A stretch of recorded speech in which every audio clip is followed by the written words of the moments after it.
Hello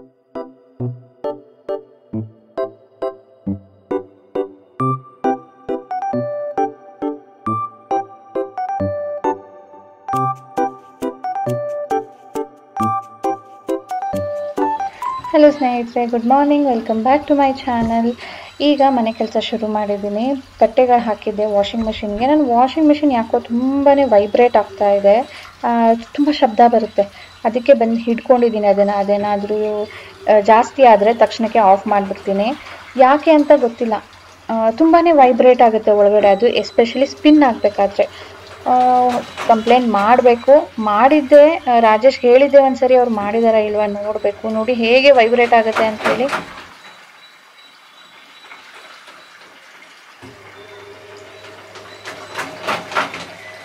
ಬಟ್ಟೆಗಳು ಸ್ಪಿನ್ಗೆ ಹಾಕಿದಾಗ ಸರಿಯಾಗಿ ಪ್ರಾಪರ್ ಆಗಿ ಅದು ಎಲ್ಲ ಕಡೆನೂ ಈಕ್ವಲ್ ಆಗಿ ಸ್ಪ್ರೆಡ್ ಔಟ್ ಆಗಿಲ್ಲ. ಒಂದು ಕಡೆನೇ ಭಾರ ಆಗಿಬಿಟ್ಟಿದೆ, ಒಂದೇ ಕಡೆ ಸೇರ್ಕೊಂಡಿದೆ ಬಟ್ಟೆ ಅಂದರೆ ಆ ಥರ ಶಬ್ದ ಬರುತ್ತೆ. ಸೊ ಸ್ವಲ್ಪ ಅದನ್ನು ಅರೇಂಜ್ ಮಾಡಿ ಹಾಕಿದೆ. ಸೊ ನಡೀತು, ಏನೂ ತೊಂದರೆ ಆಗಲಿಲ್ಲ. ಆಮೇಲೆ ಅದನ್ನೀಗ ಒಣಗಾಕಕ್ಕೆ ಹೋಗ್ತಾ ಇದ್ದೀನಿ. ಅಂದರೆ ಈಗ ಮೊದಲೇನು ಮಾಡ್ತಾ ಇದೆ ಅಂದರೆ ದೇವ್ರ ಪೂಜೆ ಮಾಡಿಬಿಟ್ಟು ಸಂಜೆ ಅಥವಾ ಮಧ್ಯಾಹ್ನ ಬಟ್ಟೆಗಳು ಒಗೆಯಕ್ಕೆ ಹಾಕ್ತಾ ಇದೆ. ಬಟ್ ಈಗ ಸಂಜೆನೂ ಪೂಜೆ ಮಾಡಬೇಕಲ್ಲ, ಹಾಗಾಗಿ ಮತ್ತೆ ನಾನು ಒಗೆದೇ ಇರೋವಂಥ ಬಟ್ಟೆಗಳು ಯಾಕೆ ಮುಟ್ಟಬೇಕು ಅಂಥೇಳಿ ಬೆಳಿಗ್ಗೆನೇ ಎಲ್ಲನೂ ಮಾಡ್ಕೊಳ್ತಾ ಇದ್ದೀನಿ. ಆಯಿತು, ಮನೆ ಕೆಲಸ ಎಲ್ಲ, ಬಾತ್ರೂಮಲ್ಲಿ ಸ್ವಲ್ಪ ಇವತ್ತು ಕ್ಲೀನಿಂಗ್ ಮಾಡಬೇಕಿತ್ತು. ನನಗೆ ವೀಕೆಂಡ್ಸಲ್ಲಿ ರಾಜೇಶ್ ಮಾಡಿ ಕೊಡ್ತಾರೆ. ಇವತ್ತು ಕೂಡ ಸ್ಯಾಟರ್ಡೆ ಆಗಿರೋದ್ರಿಂದ ನಾನು ವಾಲ್ ಟೈಲ್ಸನ್ನು ಕ್ಲೀನ್ ಮಾಡ್ಕೊಳ್ತಾ ಇದ್ದೀನಿ. ವಾಲ್ ಟೈಲ್ಸೇ ನಾನು ವಾರಕ್ಕೊಂದ್ಸರಿ ತೊಳಿತೀನಿ ಅಂತ ಇಲ್ಲ. ಕೆಳಗಡೆ ಫ್ಲೋರ್ ಕ್ಲೀನ್ ಮಾಡಬೇಕಾದ್ರೆ ಒಂದು ಲೈನಷ್ಟು ಕ್ಲೀನ್ ಮಾಡಿರ್ತಾರೆ ರಾಜೇಶು. ನನಗೆ ಯಾವಾಗ ಅದು ಸ್ವಲ್ಪ ಕೊಳೆ ಆಗಿದೆ ಅನಿಸುತ್ತೋ ಅಥವಾ ಫ್ರೀ ಇದ್ದೀನಿ ಅನಿಸುತ್ತೋ ಆವಾಗ ನಾನು ಕ್ಲೀನ್ ಮಾಡ್ಕೊಳ್ತೀನಿ.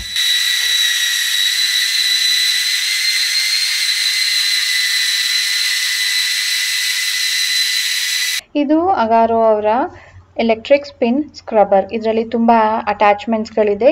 ಇದನ್ನು ನಾವು ಹೇಗೆ ಬೇಕೋ ಎಲ್ಲಿ ಬೇಕೋ ಅಲ್ಲಿ ಇದನ್ನು ಯೂಸ್ ಮಾಡ್ಕೊಳ್ಬೋದು. ನಿಮ್ಗೆ ಇಂಟ್ರೆಸ್ಟ್ ಇದ್ದರೆ ಲಿಂಕ್ ಡಿಸ್ಕ್ರಿಪ್ಷನಲ್ಲಿ ಇಟ್ಟಿರ್ತೀನಿ. ಅಮೆಝಾನಲ್ಲಿ ಸಿಗುತ್ತೆ, ಒಂದ್ಸಾರಿ ಚೆಕ್ ಮಾಡಿ.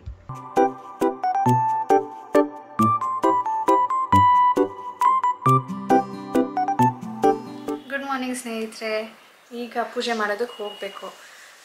ಬಟ್ಟೆ ಇವತ್ತು ಇವತ್ತಿನ ಡೇನ ಕಲರ್ ಬಂದು ಗ್ರೇ ಕಲರ್ ಯಾವುದಾದ್ರೂ ಇದೆಯಾ ಅಂತ ನೋಡಿದ್ರೆ ಬ್ಲ್ಯಾಕ್ ಇದೆ, ಬಟ್ ಗ್ರೇ ಯಾವುದೂ ಇಲ್ಲ. ಉಟ್ರೆ ಸೀರೆ ಉಡಬೇಕು. ಸೀರೆಯಲ್ಲಿ 2 ಇದೆ ಗ್ರೇ, ಅದು ಕಾಂಬಿನೇಷನಲ್ಲಿ, like grey and black, grey and green, ಈ ಥರ ಇದೆ. ಸೊ ಈಗ ಸೀರೆ ಉಟ್ಕೊಂಡು ಪೂಜೆ ಮಾಡೋ ಅಷ್ಟು ಟೈಮ್ ಇಲ್ಲ, ಲೇಟ್ ಆಗಿದೆ ಇವತ್ತು. ಸ್ವಲ್ಪ ಬೆಳಿಗ್ಗೆ ಎಡಿಟಿಂಗ್ ಕೆಲಸ ಇತ್ತು, ಅದಕ್ಕೆ 1 ಅವರ್ ಆಗೋಯ್ತು. ನಾನು ಎಲ್ಲನೂ ಮಾಡಿದ್ದೆ, ಲಾಸ್ಟ್ ಒಂದು ಸ್ವಲ್ಪ ಇತ್ತು ಅಷ್ಟೇ, ಬಟ್ ಅದಕ್ಕೂ 1 ಅವರ್ ಆಯಿತಾ.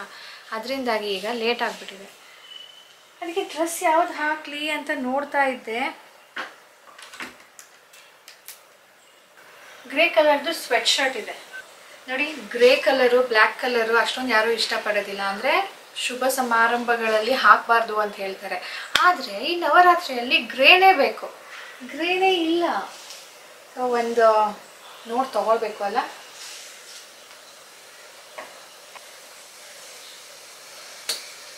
ಇದು ಸಿಲ್ವರ್ ಪ್ಯಾಂಟ್ ಅಂತ ನಾನು ತಗೊಂಡಿದ್ದು, ಶಿಮರಿ ಸಿಲ್ವರ್ ಲೆಗ್ಗಿಂಗ್. ಇದು ಈಗ ನಮಗೆ ಗ್ರೇ. ಸೊ ಇದ್ರ ಜೊತೆ ಯಾವುದಾದ್ರೂ ಟಾಪನ್ನು ಪೇರ್ ಮಾಡಿಬಿಟ್ಟು, ಸೊ ಇವತ್ತಿನ ಕಲರ್ ಕೋಡ್ ಗ್ರೇಗೆ ಇದನ್ನೇ ಹಾಕ್ತೀನಿ. ಒಬ್ಬರು ಹೇಳಿದರು, ನೀವು ಕಲರ್ ಫಾಲೋ ಮಾಡೋದಿಲ್ವಾ ಅಂತ ಹೇಳಿಬಿಟ್ಟು. ಎವ್ರಿ ಇಯರ್ ಏನು ಮಾಡ್ತಾ ಇರಲಿಲ್ಲ, ಸೀರೆ ಉಟ್ಕೊಳ್ಬೇಕಾದ್ರೆ ಮಾಡ್ತಾ ಇದ್ದೆ. ಅದೂ ಈಗ ಲೈಕ್ ಅಷ್ಟಮಿ ದಿನ ಕನ್ಯಾ ಪೂಜೆ ಮಾಡ್ತಾರಲ್ವ ಅವತ್ತು, ಅಥವಾ ನವಮಿ ದಿನ ಆ ಥರ ಮಾಡ್ತಾ ಇದ್ದೆ ಅಷ್ಟೇ. ಬಟ್ ಈ ಸಾರಿ ಫಸ್ಟ್ ಡೇಯಿಂದನೂ ಫಾಲೋ ಮಾಡ್ತಾಯಿದ್ದೀನಿ. ಹೋದ ವ್ಲಾಗ್ ಯಾರು ನೋಡಿಲ್ಲ ನೋಡಿ. ನೆನ್ನೆ ನಾನು ವ್ಲಾಗ್ ಮಾಡಿಲ್ಲ, ನೆನ್ನೆ ಗ್ರೀನ್ ಇತ್ತು, ಸೊ ನೆನ್ನೆ ನಾನು ವ್ಲಾಗ್ ಮಾಡಿಲ್ಲ. ಇವತ್ತು ಶನಿವಾರ 3ನೇ ದಿನ, ಗ್ರೇ ಕಲರ್ ಇವತ್ತು. ಸೊ ಇವತ್ತು ಮಾಡ್ತಾಯಿದ್ದೀನಿ. ಇವತ್ತಿನ ವ್ಲಾಗ್ ನಿಮಗೆ ಆಬ್ವಿಯಸ್ಲಿ ಸೋಮವಾರ ಬರುತ್ತೆ. ಯಾಕಂದರೆ ಸಂಡೇ ನಾನು ಪೋಸ್ಟ್ ಮಾಡೋದಿಲ್ಲ. ಸೊ ಇವತ್ತಿನ ವ್ಲಾಗ್ನ ನಾಳೆ ಕುತ್ಕೊಂಡು ಎಡಿಟ್ ಮಾಡಿ ಮತ್ತು ಸೋಮವಾರ ನಿಮ್ಮ ಜೊತೆ ಶೇರ್ ಮಾಡ್ತೀನಿ. ಸ್ನೇಹಿತರೆ ಸಿಕ್ಬಿಡ್ತು. ಅದ್ರ ಜೊತೆ ಯಾವ್ದು ಪೇರ್ ಮಾಡಲಿ ಅಂತ ನೋಡ್ತಾ ಇದ್ದೆ. ಇದು ಗ್ರೇನೇ ಅಲ್ವಾ? ಯಾವುದು ಸಣ್ಣ ಇದು? ಮತ್ತು ಇನ್ಯಾವ ಕಲರು? ಗ್ರೇ ಮತ್ತು ಒಂಥರ ಲೈಟಿಶು, ಗ್ರೇಯಿಂದ dark, but this not grey. ಸದ್ಯಕ್ಕೆ ಇವತ್ತಿಗೆ ನಮಗಿದೆ ಗ್ರೇ. ಇದು ಬಿಟ್ಟರೆ ನಮ್ಮ ಹತ್ರ ಕಲರ್ ಆಪ್ಷನ್ನೇ ಇಲ್ಲ. ಇನ್ನು ಅದು ಬಿಟ್ಟರೆ ಇದು ಪ್ಯಾಂಟ್ ಇರೋದು.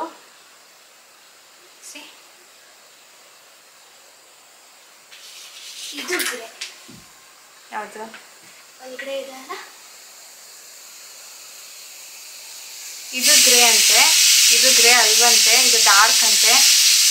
ಇದು ನೋಡಿ ಕೆಳಗಡೆ ಇಟ್ಬಿಟ್ಟಿದ್ದೀನಿ, ಕಾಣ್ತಾನೆ ಇರಲಿಲ್ಲ ಹೆಂಗೆ ಸುಕ್ಕಾಗ್ಬಿಟ್ಟಿದೆ ಅಂತೇಳಿ. ಸ್ನೇಹಿತರೆ, ಟೈಮ್ 1 ಗಂಟೆ ಆಗ್ತಾಯಿದೆ. ಆಯಿತು, ತಿಂಡಿ ಆಯಿತು, ಕೂತ್ಕೊಂಡಿದ್ದೆ ಸ್ವಲ್ಪ ಹೊತ್ತು, ರೆಸ್ಟ್ ಮಾಡಿದೆ. ಮಧ್ಯಾಹ್ನದ ಅಡುಗೆಗೆ ಈಗ ಹೋಗ್ಬಿಟ್ಟು ಶುರು ಮಾಡಬೇಕು. ಮತ್ತು ಸಾನು ಹೇಳಿದ್ನಲ್ವ, ಸ್ಕೂಲೇನೋ ಇದೆ ಅವಳಿಗೆ, ಆದರೆ ಅವ್ರ ಫ್ರೆಂಡ್ಸ್ಗೆ ಎಲ್ಲರಿಗೂ ರಜಾ ಇದೆ. ಆದ್ರೂ ಅವ್ರು ಯಾರೂ ಬೆಳಿಗ್ಗೆ ಬೇಗ ಎದ್ದು ಆಟ ಆಡೋಣ ರಜಾ ಇದೆ ಅಂತ ಯಾರೂ ಬರ್ತಾ ಇಲ್ಲ. ಎಲ್ಲರೂ ಅದೇನು ಓದ್ತಾ ಇದ್ದಾರೋ ಅಥವಾ ಟಿ ವಿ ನೋಡ್ತಾ ಇದ್ದಾರೋ ಗೊತ್ತಿಲ್ಲ. ನೋಡಿ 1 ಗಂಟೆ ಆಗ್ತಾಯಿದೆ, ಯಾರೂ ಬಂದಿಲ್ಲ ಇನ್ನು. ಅದಕ್ಕೆ ಸಾನುಗೂ ಪ್ರಾಜೆಕ್ಟ್ಗಳಿದೆ, ಅದಕ್ಕೆ ಆ ಪ್ರಾಜೆಕ್ಟ್ ಮುಗಿಸ್ಕೊ ಅವ್ರು ಬರೋ ತನಕ ಅಂತ ಹೇಳಿದ್ದೆ. ನೆನ್ನೆ ಒಂದು ಮಾಡಿದ್ಲು, ಇವತ್ತೊಂದು ಶುರು ಮಾಡಿದ್ಲು, ಬೆಳಿಗ್ಗೆಯಿಂದನೂ ಮಾಡ್ತಾ ಇದ್ದಾಳೆ. ಅದು ಆದಮೇಲೆ ಈಗ ನಾನು ಸ್ವಲ್ಪ ಕೂತ್ಕೊಂಡು ಓದಿಸೋಣ, ಮ್ಯಾಥ್ ಮಾಡಿಸೋಣ ಅಂತ ಓದಮ್ಮ ಶುರು ಮಾಡೋದಕ್ಕೆ ಅಂತ ಹೇಳಿದ್ದೀನಿ. ಇವ್ರಿಗೆ ಮ್ಯಾಥ್ ಪೋರ್ಷನ್ ತುಂಬ ಇದೆ ಆಯಿತಾ. ಒಂದು ದಿನಾನೂ ಇವ್ರು ಮಾಡಿಸಿಲ್ಲ ಮ್ಯಾಥ್ ಅನ್ನೋ ಥರ ಇಲ್ಲ. ಒಂದು ಎಕ್ಸಸೈಸಲ್ಲಿ ಒಂದು ಮೇನ್ ಅಂತೂ ಮಾಡಿಸಿರ್ತಾರೆ. ಒಂದು ಎಕ್ಸಸೈಸ್ ಒಂದು ಮೇನ್ ಮಾಡಿಸಲ್ಲ, ಒಂದು ದಿನನೇ ಒಂದು ಹೋಲ್ ಎಕ್ಸಸೈಸ್ ಮಾಡಿಸ್ತಾರೆ. ನೋಡಿದ್ರ ಅಷ್ಟೊಂದು ಇದೆಯಂತೆ ಪೋರ್ಷನ್ನು, ಕೇಳಿದ್ರಲ್ಲ. ದಿನ ಅವ್ರು ಮಾಡಿಸ್ಲೇಬೇಕು, ಎಕ್ಸಾಮ್ ಇರಲಿ ಇಲ್ಲದೆ ಇರಲಿ. ಸಮ್ಟೈಮ್ಸ್ ಏನಾಗುತ್ತೆ, ಟೆಸ್ಟ್ ನಡಿಬೇಕಾದ್ರೆ ಬೇರೆ ಪೋರ್ಷನ್ಸ್ ಏನು ಮಾಡೋದಿಲ್ಲ, ರಿವಿಷನ್ ಕೊಡ್ತಾರೆ ಬೇರೆ ಸಬ್ಜೆಕ್ಟ್ ಆದರೆ. ಆದರೆ ಇದು ಹಂಗಲ್ಲ, ರಿವಿಷನ್ ಕೊಡೋದಕ್ಕೆ ಟೈಮೇ ಇಲ್ಲ ಅವ್ರಿಗೆ. ಹೊಸದಾಗಿ ಎಕ್ಸಸೈಸು ಟಾಪಿಕ್ಸು ಮಾಡ್ತಾನೆ ಇರ್ತಾರೆ. ಅದಕ್ಕೆ ನಾವು ಕೂಡ ಸ್ವಲ್ಪ ಮಾಡಿಸ್ಬಿಡೋಣ. ಆಮೇಲೆ ಏನಾಗುತ್ತೆ, ಇವತ್ತು ಮಾಡಿಸಿರ್ತಾರೆ ಸ್ಕೂಲಲ್ಲಿ, ಇವತ್ತು ಮನೆಗೆ ಬಂದಮೇಲೆ ಮಾಡಿದಾಗ್ಲೇ ಅವ್ರಿಗೆ ಅದರಲ್ಲಿ ಏನು ಡೌಟು, ಮಾಡೋಕ್ಕಾಗುತ್ತಾ ಇಲ್ವಾ ಅಂತ ಗೊತ್ತಾಗೋದು. ಇವ್ರ ಮ್ಯಾಮ್ ಏನಂತಾರಂತೆ, ಇವಳಿಗೆ ಎಕ್ಸಾಮ್ ಟೈಮಲ್ಲಿ ಯಾವುದೋ ಒಂದು ಟಾಪಿಕ್ಕು ಮಾಡಿಸಿದ್ದಾರೆ ಕ್ಲಾಸಲ್ಲಿ, ಅದು ಹೋಮ್ವರ್ಕ್ ಏನೋ ಕೊಟ್ಟಿದ್ರು. ಆ ಹೋಮ್ವರ್ಕ್ ನಾನು ಮಾಡೋದಕ್ಕೆ ಟ್ರೈ ಮಾಡ್ತಾಯಿದ್ದೆ, ನಂಗೆ ಬರ್ತಾಯಿಲ್ಲ, ಅವಳಿಗೂ ಬರ್ತಾಯಿಲ್ಲ. ಅದು ಸ್ವಲ್ಪ ಮುಂದೆ ಹೋಗ್ಬಿಟ್ಟಿದ್ರು ಏನೋ, ನೆಕ್ಸ್ಟ್ ಟಾಪಿಕ್ ಏನೋ ಮಾಡಿಬಿಟ್ಟಿದ್ದಾರೆ. ಆವಾಗ ಅದನ್ನು ಹೋಗಿ ಕೇಳಿದ್ದಕ್ಕೆ ಅವರು ಇವಾಗ ಎಕ್ಸಾಮ್ಗೆ ಈ ಟಾಪಿಕ್ ಇಲ್ಲ, ಅದು ಬಂದಾಗ ನಾನು ಹೇಳ್ಕೊಡ್ತೀನಿ ಅಂತ ಹೇಳಿದ್ರಂತೆ. ಅದಕ್ಕೆ ಅವತ್ತು ಮಾಡಿದ್ರೆ ನೆಕ್ಸ್ಟ್ ಡೇ ಕೇಳಿದ್ರೆ ಅಟ್ಲೀಸ್ಟ್ ಹೇಳ್ಕೊಡ್ತಾರೆ. ಸ್ವಲ್ಪ ದಿನ ಆದಮೇಲೆ ಕೇಳಿದರೆ ನೀನು ನೆಕ್ಸ್ಟ್ ಟೆಸ್ಟ್ಗೆ ಹೇಳ್ಕೊಡ್ತೀನಿ, ಎಕ್ಸಾಮ್ಗೆ ಹೇಳ್ಕೊಡ್ತೀನಿ ಅಂತ ಮುಂದೆ ತಳ್ತಾರೆ ಸುಮ್ಮನೆ. ಅದಕ್ಕೆ ಮಾಡಿಬಿಡು ಅಂತ ಕೂರಿಸಿದ್ದೀನಿ. ಈಗ ಇವಳಿಗೆ ಬರೀ ಕೂರಿಸೋದ್ರಾಗೋದಿಲ್ಲ, ನಾನು ಇರ್ಬೇಕು ಪಕ್ಕ, ಇಲ್ಲಾಂದರೆ ಬೋರ್ ಆಗಿಬಿಡುತ್ತೆ ಹುಡುಗಿಗೆ ಅಲ್ವಾ ಸೋನಾ? ಮುಖ ನೋಡಿ ಹೆಂಗೆ ಮಾಡ್ಕೋತಾಳೆ, ಓದು ಬರೀ ಅಂದ ತಕ್ಷಣ. ಆ್ಯಂಡ್ ಇದು ಬೆಳಗ್ಗೆಯಿಂದ ಮಾಡಿರೋದು. ಏನೋ ಫ್ರೆಂಚ್ದು ಪ್ರಾಜೆಕ್ಟ್ ಅಂತೆ, ಅದನ್ನು ಇನ್ನೂ ಮುಗಿಸಿಲ್ಲ. ಬಟ್ ನಾನು ಮ್ಯಾಥ್ ಮಾಡಿಬಿಡು, ನಾನು ಅಡುಗೆ ಮಾಡೋಕ್ಕೆ ಹೋಗ್ತೀನಲ್ಲ ಆವಾಗ ಕಂಟಿನ್ಯೂ ಮಾಡು ಅಂತ ಹೇಳಿದ್ದೀನಿ. ಈಗೇನು ಯಾವ ಟಾಪಿಕ್ಕಿಂದ ಶುರು ಮಾಡಬೇಕು ಗೊತ್ತಾಯ್ತಾ? ಮ್ಯಾಥ್ ಯಾವ ಎಕ್ಸಸೈಸಿಂದ ಶುರು ಮಾಡಿ ವರ್ಕೌಟ್ ಮಾಡು. ಬರೀ ನೋಡ್ಬಿಟ್ರೆ ಗೊತ್ತಾಗ್ಬಿಡುತ್ತಾ ಬೇರೆ ಸಬ್ಜೆಕ್ಟ್ ಥರ? ಮ್ಯಾಥ್ನ ವರ್ಕೌಟ್ ಮಾಡ್ಬೇಕು ಮಗಳೇ, ಸ್ಟೆಪ್ ಬೈ ಸ್ಟೆಪ್ ಮಾಡಿದಾಗಲೇ ನಿನಗೆ ಡೌಟ್ ಬರೋದು. ಎಲ್ಲ ಮೇನ್ನಲ್ಲೂ ಒಂದು ಎಕ್ಸಸೈಸಲ್ಲಿ ಎಲ್ಲ ಮೇನಲ್ಲೂ 2 ಮಾಡಿಸ್ತೀನಲ್ವ, ಹಂಗೆ ಮಾಡು. ಆಮೇಲೆ ಇವತ್ತು ಈ ಡ್ರೆಸ್ ರಾಜೇಶ್ಗೂ ಇದ್ದಾರೆ, ಇದು ಗ್ರೇ ಅಲ್ಲ, ಬ್ಲ್ಯಾಕಿಶ್ ಬ್ರೌನ್ ಅಂದರು. ಸೊ ನಿಮ್ಗೇನು ಅನ್ನಿಸ್ತಾ ಇದೆ ಈ ಕಲರು? ನಿಮಗೆ ಬ್ರೌನ್ ಅನಿಸುತ್ತಾ, ಬ್ಲ್ಯಾಕ್ ಅನಿಸುತ್ತಾ, ಗ್ರೇ ಅನಿಸುತ್ತಾ? ಕಮೆಂಟ್ ಮಾಡಿ ಹೇಳಿ. ಓಕೆ ನೋಡಿ, ಇದು ಚಾಕ್ಲೇಟ್ ಕಲರು. ಸಾನು, ಇದು ಚಾಕ್ಲೇಟ್ ಕಲರಾ, ಬ್ರೌನಾ, ಮರೂನಾ? ಇದನ್ನು ಬ್ಲ್ಯಾಕಿಶ್ ಬ್ರೌನ್. ಇದು ಬ್ಲ್ಯಾಕಿಶ್ ಬ್ರೌನ್. ಇದು ಡಾರ್ಕ್ ಬ್ಲ್ಯಾಕಿಶ್ ಬ್ರೌನು, ಇದು ಲೈಟ್ ಬ್ಲ್ಯಾಕಿಶ್ ಬ್ರೌನ್. ನೋಡ್ರಿ, ಅಪ್ಪ ಮಗಳು ಒಪ್ಕೋತಾನೆ ಇಲ್ಲ. ನೋಡೋಣ, ನನಗೇನೋ ಗ್ರೇ ಅಂತಾನೆ ನಾನು ಹಾಕೊಂಡಿದ್ದೀನಿ. ನಿಮ್ಗೇನು ಅನ್ನಿಸ್ತು ಈ ಕಲರ್ ನೋಡಿದ ತಕ್ಷಣವೇ ಅದರ ಹೆಸರು ಕಮೆಂಟ್ ಮಾಡಿ ಹೇಳಿ. ಸೊ ನಾನು ಒಂದು 2-3 ತಿಂಗಳೇನೋ ಆಗಿತ್ತು ಮೆಣಸಿನ್ಕಾಯಿ ತೊಗೊಂಡಿಟ್ಟಿದ್ದೆ. ನಾನು ಈ ಪುಳಿಯೋಗರೆ ವಾಂಗಿಬಾತ್ ಎಲ್ಲ ಮಾಡ್ತೀನಲ್ವ ಅದಕ್ಕೆ ನನಗೆ ಬೇಕಾಗುತ್ತೆ ಅಂತ ಹೇಳಿಬಿಟ್ಟು ಅದು ಕಟ್ಟಿಟ್ಬಿಟ್ಟಿದ್ದೆ. ಒಂಥರ ಧೂಳು ಧೂಳು ಥರ ಕಾಣ್ತಾ ಇತ್ತು. ಸರಿ ಒಂದ್ಸರಿ ಬಿಸಿಲಿದೆ ಸ್ವಲ್ಪ ನೀರಲ್ಲಿ ಹಾಕಿ ತೊಳೆದ್ಬಿಟ್ಟು ಆ ಧೂಳೆಲ್ಲ ತೆಗಿಯೋಣ ಅಂತ ಹಾಕಿದ್ರೆ ಅರ್ಧ ಕೆ ಜಿ ತೊಗೊಂಡಿದ್ದೀನಿ ಸ್ನೇಹಿತರೆ. ಒಂದು 3 ಸಾರಿ ಅಷ್ಟು ತೊಳೆಯೋ ತನಕ ನೀರನ್ನು ಚೇಂಜ್ ಮಾಡಿದ್ದೀನಿ. ಜಾಸ್ತಿ ಹೊತ್ತು ನೀರಲ್ಲಿ ಬಿಡಬಾರ್ದಲ್ವ, ಒಣಗೋದು ತುಂಬ ಲೇಟ್ ಆಗುತ್ತೆ ಅಂದ್ಬಿಟ್ಟು ಜಸ್ಟ್ ಒಂದು 2 ಸೆಕೆಂಡ್ ಅಷ್ಟೇ ರಬ್ ಮಾಡಿ ತೆಗೆದುಬಿಡ್ತಾ ಇದ್ದೀನಿ. ಬಟ್ ನೀವು ಕಲರ್ ಚೇಂಜ್ ಆಗೋದನ್ನ ನೋಡ್ಬೋದು, ಎಷ್ಟು ಕಲರ್ ಬಂದಿದೆ ನೀರು ಅಂದ್ಬಿಟ್ಟು. ಅದು ಧೂಳ ಅಥವಾ ಮೆಣಸಿನ್ಕಾಯಿನೇ ಕಲರ್ ಬಿಡ್ತಾ ಇದೆಯಾ ಗೊತ್ತಾಗ್ತಾ ಇಲ್ಲ. ಸೊ ಮೆಣಸಿನ್ಕಾಯಿ ಕೂಡ ರೆಡ್ ಕಲರ್ ಬಿಡುತ್ತಾ ಕಮೆಂಟ್ ಮಾಡಿ ಹೇಳಿ. ಓಕೆ, ನಾನು ಸ್ವಲ್ಪ ತಿಳ್ಕೊಂಡಂಗಾಗುತ್ತೆ. ಸ್ನೇಹಿತರೆ, ಈಗ ಚಿಲ್ಲಿನ ತೊಳೆದ್ನಲ್ವಾ, ನಮ್ಮ ಬಾಲ್ಕನಿಯಲ್ಲಿ ಹಾಕಿದ್ರೆ ಅದು ಒಣಗೋದಕ್ಕೆ ಒಣಗೋ ಮುಂಚೆನೇ ಕೆಟ್ಟೋಗೋದಕ್ಕಿದ್ರೆ ಅದು, ಯಾಕಂದ್ರೆ ಅಲ್ಲಿ ಬಿಸಿಲೇ ಬರಲ್ಲ. ತೊಳೆಯೋ ಅಷ್ಟೊತ್ತಿಗೆ ಸ್ನೇಹಿತರೆ ತಲೆನೋವು ಬಂದ್ಬಿಡ್ತು ನನಗೆ. ಸೀನಿ ಸಾಕಾಯಿತು. ಇಲ್ಲಿ ಒಂಥರ ಕಫ ಕಡ್ದಂಗೆ ಆಗೋಯ್ತು. ಮೂಗಲ್ಲಿ ನೋಡಿ ಈಗಲೂ ಬರ್ತಾಯಿದೆ. ಅದು ತಲೆನೋವು. ಸ್ವಲ್ಪ ಹೊತ್ತು ರೆಸ್ಟ್ ಮಾಡಿ ನೋಡು ಚಲ್ಲುತ್ತೆ. ಇವಾಗ ಎದ್ದು ಬಂದಿರೋದು, ಸಾನು ಕರ್ಕೊಂಡು ಬಂದೀನಿ, ಅದಕ್ಕೆ ಅದ್ರ ಹತ್ರ ಹೋಗಲ್ಲ, ನೀನೇ ಮಾಡುವಂತೆ ಬಾ ಅಂತ. ನೀನು ಅದ್ರ ಹತ್ರ ಹೋಗಲ್ವಾ? ಯಾಕೆ? ಸೀನ್ ಜಾಸ್ತಿ ಬರುತ್ತೆ ನನಗೆ, ಘಾಟು. ಆ ಕಡೆ ಬೇಡ, ಈ ಕಡೆ ಬಾ. ಆ ಕಡೆ ನಾವು ಡ್ಯಾನ್ಸ್ ಪ್ರಾಕ್ಟೀಸ್ ಮಾಡ್ತೀವಿ. ಈ ಕಡೆ ಬಾ. ಮಳೆ ಬಂದು ನೀಟಾಗಿದೆ. ನೀನು ಆ ಕಡೆ ಮಾಡಬೇಕಾ? ಮಳೆ ಬಂದು ನೀಟಾಗಿದೆಯೋ ಅಥವಾ ಇಲ್ಲಿ ಗುಡಿಸಿ ಕ್ಲೀನ್ ಮಾಡಿದಾರೋ ಗೊತ್ತಿಲ್ಲ, ಒಟ್ಟಿನಲ್ಲಿ ನೀಟಾಗಿದೆ. ಈಗ ಹಾಕಿದೆ, ಬಿಸಿಲು ಚೆನ್ನಾಗಿದೆ, ಸಂಜೆ ತನಕ ಒಣಗುತ್ತೆ ಅಂತ ಅಂದ್ಕೊಂಡಿದ್ದೀನಿ. ನಡಿ ಮಗಳು ಹೋಗೋಣ, ಎತ್ಕೊ. ಸೊ ಆ ಸೈಡಲ್ಲಿ ಹುಡುಗಿರು ಡ್ಯಾನ್ಸ್ ಪ್ರಾಕ್ಟೀಸ್ ಮಾಡ್ತಾರಂತೆ, ದಾಂಡಿಯಾ ಡ್ಯಾನ್ಸ್. ಅದಕ್ಕೆ ಆ ಕಡೆ ಹಾಕ್ಬಿಡಮ್ಮ ಅಂದ್ಲು. ನಡಿ. ನಾನು ಬೆಳಿಗ್ಗೆಯಿಂದ ಮಾಸ್ಕ್ ಮಾಡಿದ್ಲಾ, ಅದರದ್ದು ಧೂಳೆಲ್ಲ ಕಸ ಎಲ್ಲ ಹಾಗೇ ಇದೆ. ಅಂದರೆ ಇನ್ನೂ ಮಾಡೋದಿದೆ ಅವಳದು, ಇನ್ನೂ ಮುಗ್ದಿಲ್ಲ. ನಾನು ಮ್ಯಾಥ್ ಮಾಡು, ಒಲಿಂಪಿಯಾಡ್ ಮಾಡು ಅಂತ ಹೇಳಿದ್ದಕ್ಕೆ ಸೊ ಮಧ್ಯ 1 ಅವರ್ ಇದು ಮಾಡ್ತಾಳೆ, ಮತ್ತೆ ಅದನ್ನು ಮಾಡ್ತಾಳೆ. ಅಂದರೆ ಅದು ಫ್ರೆಂಚಲ್ಲಿ ಅವ್ರಿಗೆ ಫ್ರೆಂಚ್ ಸಬ್ಜೆಕ್ಟ್ ಇದೆಯಲ್ಲ, ಅವ್ರು ಕೊಟ್ಟಿರೋ ಅಂಥ ಪ್ರಾಜೆಕ್ಟು. ಒಂಥರ ಚೆನ್ನಾಗಿದೆ.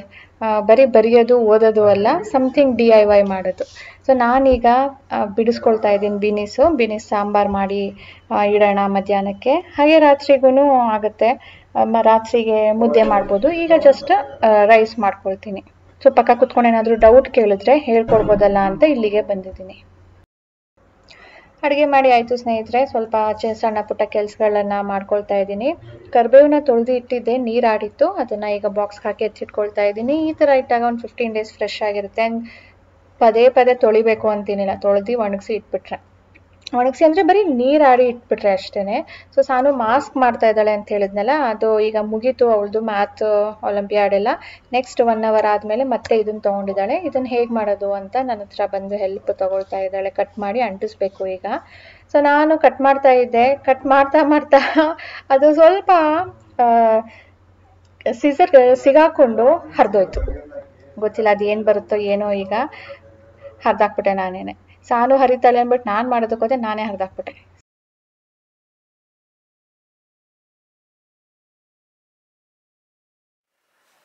ಸ್ನೇಹಿತರೆ, ಈಗ 5 ಗಂಟೆ ಟೈಮು. ಆ್ಯಕ್ಚುಲಿ ನಾನು ಹೇಳಿದ್ದೆ ನೋಡಿ, ಮಾಂಗಲ್ಯ ಚೈನ್ ಆರ್ಡರ್ ಮಾಡಿದ್ವಿ, ಅದು ಬಂದಿದೆಯಂತೆ. ಪಕ್ಷದ ದಿನಗಳಿತ್ತು ಅಂದ್ಬಿಟ್ಟು ನಾವು ಹೋಗಿರಲಿಲ್ಲ. ಸೊ ಇವತ್ತು ಸ್ವಲ್ಪ ಫ್ರೀಯಾಗಿದ್ದೀವಿ, ಬೇರೆ ಏನೋ ಕೆಲಸಕ್ಕೆ ಹೋಗಲಿಲ್ಲ ಹೊರಗಡೆ, ಅದಕ್ಕೆ ಇವತ್ತೇ ಹೋಗೋಣ ಅಂತ ಅಂದ್ಕೊಂಡಿದ್ದೀವಿ. ಸೊ ಈಗ ಹೊರಟಿದ್ದೀನಿ. ಬೆಳಗ್ಗೆಯಿಂದನೂ ಹೋಗೋದಾ ಬೇಡವಾ, ಬೇರೆ ಏನಾದರೂ ಕೆಲಸಗಳಿದೆಯಾ ಅದನ್ನು ಮಾಡ್ಕೊಳ್ಳೋಣ ಅಂದ್ಕೊಂಡೇ ನೋಡ್ಕೊಂಡು ಬಂದ್ವಿ. ಈಗ 5 ಗಂಟೆ ಆಗ್ತಾಯಿದೆ ಆಲ್ಮೋಸ್ಟ್. ಈಗ ಇನ್ನೇನು ಬೇರೆ ಕೆಲಸ ಇಲ್ಲ. ರಾಜೇಶ್ಗೆ ಅವರ ಆಫೀಸ್ ಕೆಲಸ ತುಂಬ ಇದೆಯಂತೆ. ಸೊ ನೀನೇನಾದರೂ ಎಲ್ಲೂ ಹೋಗೋದಿಲ್ಲ ಅಂದರೆ ಕೂತ್ಕೊಂಡು ಅದನ್ನು ಮಾಡ್ಕೊಳ್ತೀನಿ ಅಂದರು. ಓಕೆ, ನಾನು ಇವತ್ತು ಯಾಕೆ ಹೋಗೋದು ಬೇಡ ಅಂತ ಇದ್ದಿದ್ದಂದರೆ ತುಂಬ ರಶ್ ಇರುತ್ತೆ, ವೀಕೆಂಡ್ಸಲ್ಲಿ ತುಂಬ ರಶ್ ಇರುತ್ತೆ. ವೀಕ್ ಡೇಯಲ್ಲಿ ಹೋಗೋಣ ಅಂತ. ಸೊ ವೀಕ್ ಡೇಯಲ್ಲಿ ಹೋದರೆ ರಾಜೇಶ್ಗೆ ಕೆಲಸ ಇರುತ್ತೆ, ಆಲ್ಮೋಸ್ಟ್ 2-3 ಅವರ್ ಅಲ್ಲೇ ಹೊರಟೋಗುತ್ತೆ. ಅದ್ರ ಬದಲು ಇವತ್ತೇ ಹೋಗಿ ಬರೋಣ, ರಶ್ ಇದ್ದರೂ ಪರವಾಗಿಲ್ಲ, ಇನ್ನೊಂದು ಹಾಫ್ ಆನ್ ಅವರ್ ಎಕ್ಸ್ಟ್ರಾ ಆಗುತ್ತೆ, ಹೋಗಿ ಬರೋಣ ಅಂತ ಈಗ ಹೊರಟಿದ್ದೀನಿ ಸ್ನೇಹಿತರೆ. ಈ ಡ್ರೆಸ್ಸಲ್ಲಿ ಏನು ಹೋಗೋದಿಲ್ಲ, ಯಾಕಂದರೆ ತುಂಬಾ ಸುಕ್ಕಾಗ್ಬಿಟ್ಟಿದೆ. ಐರನ್ ಕೂಡ ಮಾಡಿಲ್ಲ ನಾನು, ಹಾಗೆ ಹಾಕ್ಕೊಂಡೆ, ಮನೇಲೇ ಇರೋದಲ್ವಾ ಅಂಥೇಳಿ. ಅದಕ್ಕೆ ಈಗ ಬೇರೆ ಗ್ರೇನೇ ಹಾಕೊಂಡು ಹೋಗೋಣ ಅಂದರೆ ಇಲ್ವಲ್ಲ ನನ್ನ ಹತ್ರ. ಸೊ ಈ ಪ್ಯಾಂಟ್ಗೆ ಇದು ಪೇರ್ ಮಾಡಿ ಇವಾಗ ಹಾಕೊಂಡು ಹೋಗ್ತಾ ಇದ್ದೀನಿ.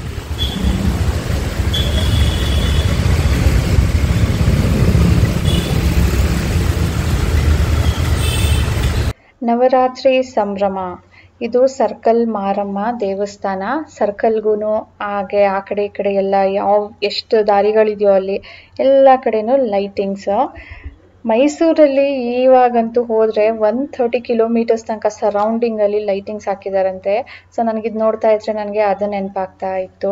ಇದು ದೇವಸ್ಥಾನದ ಹತ್ರ ಮಾತ್ರನೇ ಹಾಕಿದ್ದಾರೆ. ಇದು ಕಾಡು ಮಲ್ಲೇಶ್ವರ ದೇವಸ್ಥಾನ, ಅದ್ರ ಪಕ್ಕ ಇರೋದು ಗಂಗಮ್ಮನ ದೇವಸ್ಥಾನ.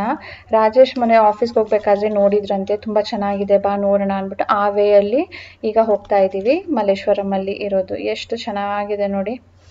ಎಲ್ಲ ದೇವಿಗಳ ದೇವಸ್ಥಾನದಲ್ಲಿ ಅದ್ಧೂರಿಯಾಗಿ ಮಾಡ್ತಾ ಇರ್ತಾರೆ, ಹಬ್ಬನ ಆಚರಿಸ್ತಾರೆ. ನೋಡೋದಕ್ಕಂತೂ ವಾವ್ ಎಷ್ಟು ಖುಷಿ ಆಗುತ್ತೆ. ಆ್ಯಂಡ್ ನೀವು ರಶ್ ನೋಡ್ಬೋದು, ಕ್ಯೂ ಎಷ್ಟು ಉದ್ದ ಇದೆ ಅಂತ ಹೇಳ್ಬಿಟ್ಟು.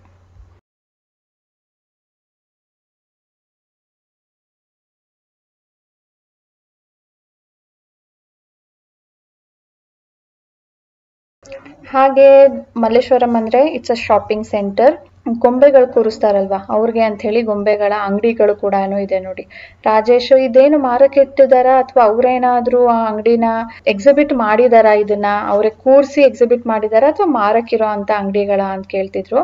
ಅಲ್ಲಿ ಒಂದ್ ಕಡೆ ಆಗಿದ್ರೇನೋ ಅವರು ಎಕ್ಸಿಬಿಟ್ ಮಾಡಿದ್ದಾರೆ ಅನ್ಬೋದು, ಬಟ್ ಇಲ್ಲೆಲ್ಲ ತುಂಬಾ ಕಡೆ ಇಟ್ಟಿದ್ರು. ಅಂದ್ರೆ ಯಾರಾದ್ರೂ ತಗೊಳ್ಳೋರಿದ್ರೆ ಅಂಗಡಿಗಳು ಇಲ್ಲಿದೆ. ಇದು ಯಾವುದು ಅಂದ್ರೆ ಆಶಾ ಫುಡ್ ಕೋರ್ಟ್ ಇದೆ ಅಲ್ವಾ, ಆ ರೋಡ್.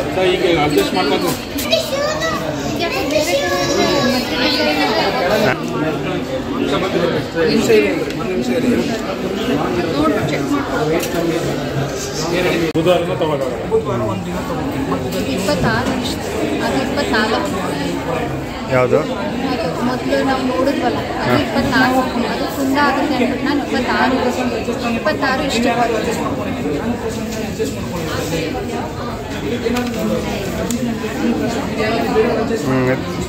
ಇದಷ್ಟೇ ಇದೆ, ಕರೆಕ್ಟಾಗಿದೆ ಅಲ್ವಾ? ಅಷ್ಟೇ ಬರುತ್ತೆ.